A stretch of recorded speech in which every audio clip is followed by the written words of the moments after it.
खुदावंद यीशु मसीह जिसमें होकर अहदे अतीक और उसकी हर एक चीज अपने अंजाम को पहुंचती है, उसी के नाम में आपकी सलामती हो।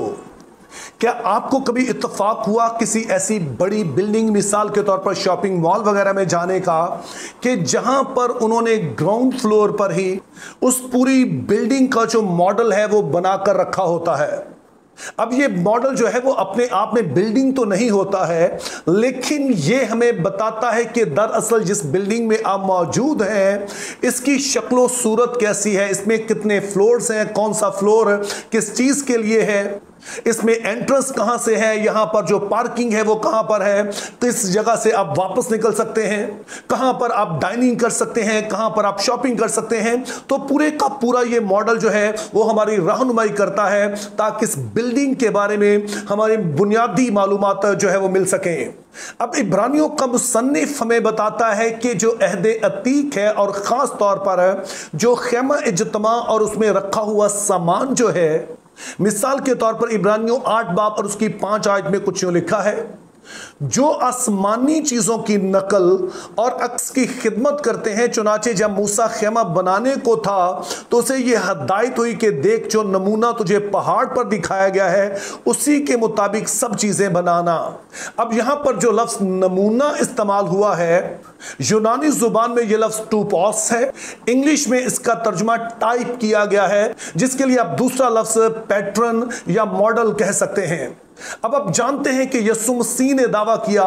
कि मैं तौरात और नबियों की किताबों को मनसूख करने नहीं बल्कि पूरा करने आया हूं। इसका एक मतलब तो यह है कि बहुत सारी जो पेशगोइयां हैं वो आकर मसीह यीशु में पूरी होती हैं, लेकिन इसका असल मतलब यह बनता है कि जो कुछ भी अहदे अतीक में शुरू हुआ, किसी भी शख्स के वसीले से खुदा के जो भी प्लान शुरू हुए वो मसीह में पूरे होते हैं। और इन्हीं में से एक चीज जो है वो टाइप है, यानी कि अहदे अतीक के जो अशखास हैं, अहदे अतीक का जो निज़ाम है, अहदे अतीक की बहुत सारी जो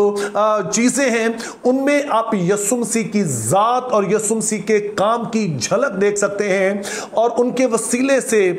आप जान पाते हैं कि यीशु मसीह अपने आप में कौन है और वो क्या करने को आ रहा है। तो इस तरह से जैसे किसी बिल्डिंग का मॉडल देखकर आप उसके बारे में बुनियादी मालूमात मिल जाती हैं, तो अहदे अतीक की भी बहुत सारी चीज़ें हैं जिनको देखकर यीशु मसीह के बारे में हमें मालूमात मिलती हैं, उसकी ज़ात का अक्स उनमें नज़र आता है, एक झलक हम उसकी देख सकते हैं। पिछले 4 दिनों से चूंकि हम अहद के संदूक पर बात कर रहे हैं, तो आज हम यीशु मसीह और अहद के संदूक में पाई जाने वाली ममासलत की बात करेंगे। यानी हम देखेंगे कि किस तरह से अहद का संदूक यीशु मसीह का एक टाइप है, ये एक नमूना है, ये एक मॉडल है जिसमें हम यीशु मसीह की ज़ात और काम की झलक देखते हैं। इसमें सबसे पहली चीज जो आपने नोट करनी है वो ये है कि अहद का संदूक लकड़ी से बना हुआ था, लेकिन इस पर फिर सोने के जो पत्थर हैं वो चढ़ाए गए, इसको पूरी तरह से जो है वो सोने से ढांप दिया गया, जबकि इसके जो ऊपर सरपोश था, इसका जो ढक्कन था जिस पर फरिश्ते बने हुए थे, वो खालिस सोने का था। तो इस तरह से हम देखते हैं कि अहद का संदूक दरअसल 2 मुख्तलिफ चीजों से बना है, एक लकड़ी है और दूसरी सोना है। इसी तरह से हम जानते हैं कि यीशु मसीह में भी 2 ज़ातें यकजा हो जाती हैं, और उसमें हम इलाही ज़ात को भी देखते हैं और इंसानी ज़ात को भी देखते हैं। और जैसे कि आप जानते हैं कि मसीही ईमान की बुनियादी बात यह है कि यीशु मसीह बैक वक्त कामिल इंसान और कामिल खुदा है। यूं हम देखते हैं कि यीशु मसीह में 2 जातों का यकजा हो जाना कोई अनोखी बात नहीं है, बल्कि इसका जो टाइप है, इसका जो नमूना है, इसका जो पैटर्न है, वो खुद अहद के संदूक में हमें नजर आता है। एक दूसरी बड़ी इंपॉर्टेंट बात है जिसका जिक्र खुरूज उसका 25 बाब और उसकी 20 से 22 आयत में मिलता है, जिसमें कुछ यूं लिखा है, और वो करूबी इस तरह ऊपर को अपने पर फैलाए हुए हों कि सरपोश को अपने परों से ढांप लें, और उनके मुंह आमने सामने सरपोश की तरफ हों, और तू उस सरपोश को उस संदूक के ऊपर लगाना, और वो अहदनामा जो मैं तुझे दूंगा उस संदूक के अंदर रखना, वहां मैं तुझसे मिला करूंगा। और उस सरपोश के ऊपर से और करूबियों के बीच में से जो अहदनामे के संदूक के ऊपर होंगे, उन सब अहकाम के बारे में जो मैं बनी इसराइल के लिए तुझे दूं, तुझसे बातचीत किया करूंगा। सो ये बड़ी ही दिलचस्प बात हमें बताएगी कि अहद का संदूक एक ऐसी जगह थी जहां पर खुदा का जलाल, खुदा की हजूरी ठहरी रहती, और ये दरअसल खुदा से मुलाकात की जगह बन गई। जब मूसा ने खुदा से बातचीत करना होती तो यहीं से हम देखते हैं कि खुदा मूसा से मुलाकात करता, बातचीत करता, उसे अहकाम देता था। सो यूं हम देखते हैं कि अहद के संदूक के पास आने का मतलब था कि आप खुदा के हजूर में आ गए हैं, या फिर हम कहेंगे कि अहद का संदूक एक जरिया बन गया जिसके वसीले से मूसा खुदा से मुलाकात कर सकता है। और मेरा ईमान है कि आप यीशु मसीह के इस दावे से बखूबी वाकिफ होंगे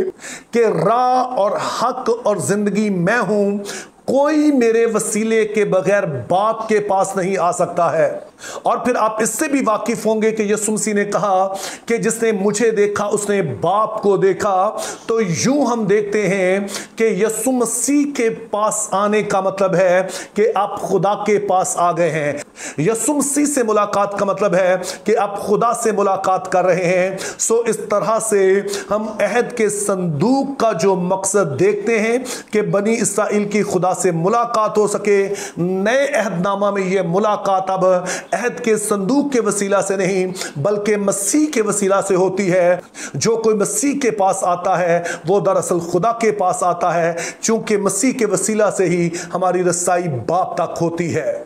तीसरी बात हमने याद रखनी है कि अहद के संदूक को अहद का संदूक इसलिए कहते हैं चूंकि जो अहदनामा है, अहदनामा का निचोड़ है, 10 अहकाम है, वो इसमें रखे हुए हैं। और आपने याद रखना है कि अहदनामा बुनियाद है जिसकी वजह से बनी इसराइल खुदा के लोग बने, उनके दरमियान रिश्ता कायम हुआ। बनी इसराइल और खुदा का जो आपस में ताल्लुक है उसका सबब वो अहद है। लेकिन फिर जब आप अंजीली बयान पढ़ते हैं तो हमें पता चलता है कि इससे पहले कि यीशु मसीह गतसमनी में जाते, पकड़वाए जाते, सलीब पर दिए जाते, वो एक नया अहद बांधते हैं। और दरअसल जब वो अंगूर का शीरा और रोटी अपने शागिर्दों को देते हैं तो उनसे कहते हैं कि ये मेरा बदन है, ये मेरा खून है, और इसी खून में मैं नया अहद बांध रहा हूं।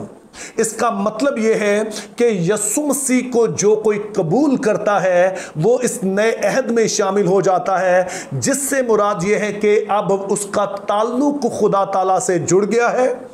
और जैसे अहद अतीक में इस अहद के सबब से बनी इसराइल खुदा के लोग बने, नए अहदनामा में यीशु मसीह को कबूल करने के सबब से लोग नए अहद का हिस्सा बनते हैं। और यूं हम देखते हैं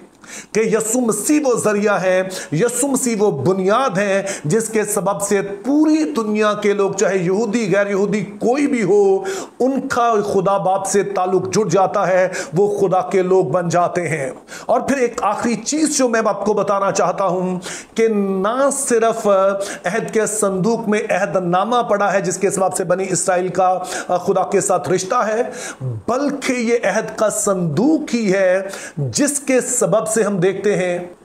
कि बनी इसराइल का रिश्ता खुदा के साथ कायम रहता है। चूंकि बनी इसराइल को यह हुक्म दिया गया कि यौमे कफारा वाले दिन